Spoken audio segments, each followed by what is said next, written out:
Hello friends, welcome to my YouTube channel. आज हम बात करते हैं मुग़ल साम्राज्य। मुग़ल साम्राज्य के संस्थापक कौन हैं? बाबर। तो आज हम पढ़ेंगे बाबर के बारे में। ठीक है फ्रेंड। बाबर यानी मुग़ल साम्राज्य के संस्थापक बाबर थे। और बाबर जो है उज़्बेकिस्तान यानी उज़्बेक, जो इस टाइम उज़्बेकिस्तान के नाम से जाना जाता है, के निवासी थे। ठीक है। और इन्हें बरलाज तुर्क भी कहा जाता था। बरलाज तुर्क इन्हें क्यों कहा जाता था? क्योंकि ये अच्छे सैनिक थे। तैमूरी यानी बाबर को तैमूरी भी कहा जाता था। उन्हें तैमूरी क्यों कहा जाता था? बाबर के पिता जो है तैमूर के 5वीं पीढ़ी के थे, इसलिए वो तैमूर वंश के भी कहे जाते थे। और मंगोल इसलिए कहा जाता था क्योंकि बाबर की माता चंगेज़ खां की 14वीं पीढ़ी की थी, इसलिए इन्हें मंगोल शासक भी कहा जाता था। और शासन कि बाबर ने कब से कब तक शासन किया? 1526 से 1530 तक बाबर ने शासन किया। आइए जानते हैं बाबर के बारे में कुछ। बाबर का पूरा नाम क्या है? जहीरुद्दीन मोहम्मद बाबर। इनका जन्म 14 फरवरी 1483 ईस्वी फरगाना में हुआ था। और 12 वर्ष में ही ये फरगाना के शासक बने थे। बाबर जब 11 वर्ष के थे तभी इनके पिता उमर शेख मिर्ज़ा का देहांत हो गया और वो 12 वर्ष में ही फरगाना के शासक बन गए थे। उनके पिता का नाम उमर शेख मिर्ज़ा था और माता कुतलुग निगार थी। और बाबर के दादी का नाम एहसान दौलत बेग था। और दादी की जो पूरी संपत्ति की उसको मिली बाबर को। और बाबर को उनके ख़ानदान से मिर्ज़ा की उपाधि मिली थी। और बाबर का जो पहला आक्रमण किया था उन्होंने भारत में 1519 ईस्वी में बाजौर में हुआ था।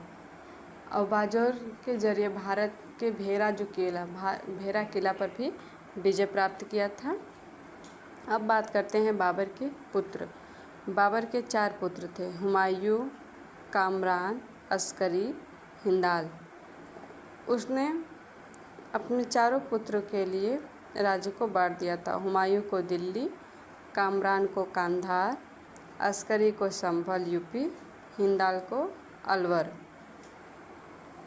अब बात करते हैं बाबर की उपाधि के बारे में। उस बाबर को बादशाह भी कहा जाता था, कलंदर और गाजी। कलंदर उसे कब कहा जाने लगा? पानीपत के युद्ध के विजय के बाद उसे कलंदर की उपाधि प्राप्त हुई। और गाजी खानवा के युद्ध के विजय के बाद बाबर को गाजी की उपाधि प्राप्त हुई। अब बात करते हैं युद्ध कि बाबर ने कौन कौन से युद्ध किए। तो उसे याद करने का एक ट्रिक देखते हैं। ट्रिक हमारा जो है, पान खा चल घर, यानी पान से पानीपत का युद्ध, खा से खानवा का युद्ध, चल से चंदेरी और घ से घाघरा का युद्ध। बात करते हैं पान यानी पानीपत का प्रथम युद्ध। ये कब हुआ था? 21 अप्रैल 1526 ईस्वी को। और किसके किसके बीच हुआ था? बाबर और इब्राहिम लोदी के बीच हुआ था। और इसमें बाबर ने किस नीति का उपयोग किया था? तुगलमाना नीति। तुगलमाना नीति हमारा क्या होता है? ये एक अर्धचंद्र आकार का होता है, जैसे कि यहाँ पे एक सैनिक आकर युद्ध कर रहे हो और यहाँ पे ये अर्धचंद्र के आकार में इसे घेर ले, तो ये हमारा है तुगलमाना नीति। और इसमें तोपची जो थे उस्ताद अली और मुस्तफ़ा थे। पानीपत के युद्ध में बाबर को कलंधर की उपाधि प्राप्त हुई थी। अब बात करते हैं खानवा का युद्ध। खानवा का युद्ध 17 मार्च 1527 ईस्वी को हुआ था। ये बाबर और दारा सांगा के बीच हुआ था और इस युद्ध को जिहाद का युद्ध भी कहा जाता है और इसमें बाबर को गाजी की उपाधि प्राप्त हुई थी। अब बात करते हैं यानी चंदेरी का युद्ध। तो चंदेरी का युद्ध 29 जून 1528 ईस्वी को हुई थी। यह बाबर और मेदिनी राय के बीच हुई थी और मेदिनी राय इस युद्ध में हार जाने के बाद अपनी दोनों पुत्रियों का विवाह बाबर के पुत्र हुमायूं और कामरान से कर देता है। फिर अब बात करते हैं घाघरा का युद्ध। घाघरा का युद्ध 6 मई 1529 ईस्वी को हुई थी। यह बाबर और अफगान के बीच हुआ था और 26 दिसंबर 1530 ईस्वी को बाबर की मृत्यु हो गई थी और इसकी मृत्यु आगरा में हुआ था। बाद में अकबर ने इसके मकबरा को काबुल में दफनाया। और अब बात करते हैं अकबर के कुछ रचनात्मक कथा। यानी इसकी जो आत्मकथा है तुजु के बाबरी है और इसको अंग्रेजी में अनुवाद किसने किया? मैडम वेवरीज। और फारसी में अनुवाद रहीम खाना ने किया था। ठीक है फ्रेंड, तो ये था हमारा बाबर के बारे में कोई जानकारी। अब देखते हैं इसमें कुछ इम्पोर्टेंट क्वेश्चन एग्ज़ाम में क्या क्या पूछे जाते हैं। ठीक है फ्रेंड, अब बात करते हैं इसमें कुछ इम्पोर्टेंट क्वेश्चन के बारे में। एग्ज़ाम में हमारा कैसे कैसे क्वेश्चन पूछा जाता है। तो देखते हैं पहला क्वेश्चन, 1526 ईस्वी में बाबर ने किस वंश के शासक को परास्त कर मुगल साम्राज्य की नींव डाली? ऑप्शन नंबर ए सैयद वंश, ऑप्शन बी लोदी वंश, ऑप्शन सी तुगलक वंश और ऑप्शन डी खिलजी वंश। तो बाबर ने किस वंश के शासक को परास्त कर मुगल साम्राज्य की नींव रखी? तो लोदी वंश।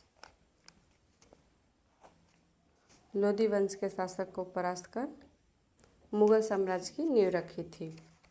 अब बात करते हैं दूसरा क्वेश्चन, पानीपत का प्रथम युद्ध कब हुआ?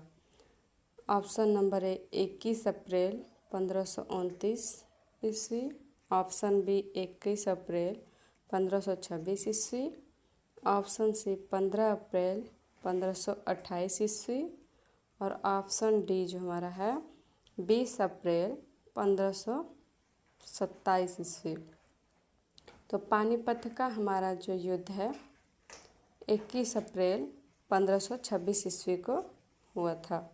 यह बाबर और इब्राहिम लोदी के बीच हुआ था, जिसमें बाबर विजयी हुआ था और इब्राहिम लोदी पराजित हुआ था। अब बात करते हैं क्वेश्चन नंबर 3। क्वेश्चन नंबर 3 हमारा है, बाबर ने प्रसिद्ध तुगलमा नीति का प्रयोग सर्वप्रथम किस युद्ध में किया? तो तुगलमा नीति किस युद्ध में यूज किया था?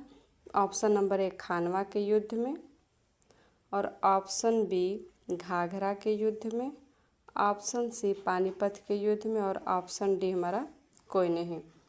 तो तुगलमा नीति बाबर ने पानीपत के युद्ध में प्रयोग किया था। तो तुगलमा नीति हमारा क्या है? ये अर्धचंद्राकार का होता है, जिसे सैनिकों पे वार करने पर उससे घेरा बना के वार करते हैं। इसे हम तुगलमा नीति कहते हैं। अब बात करते हैं क्वेश्चन नंबर 4।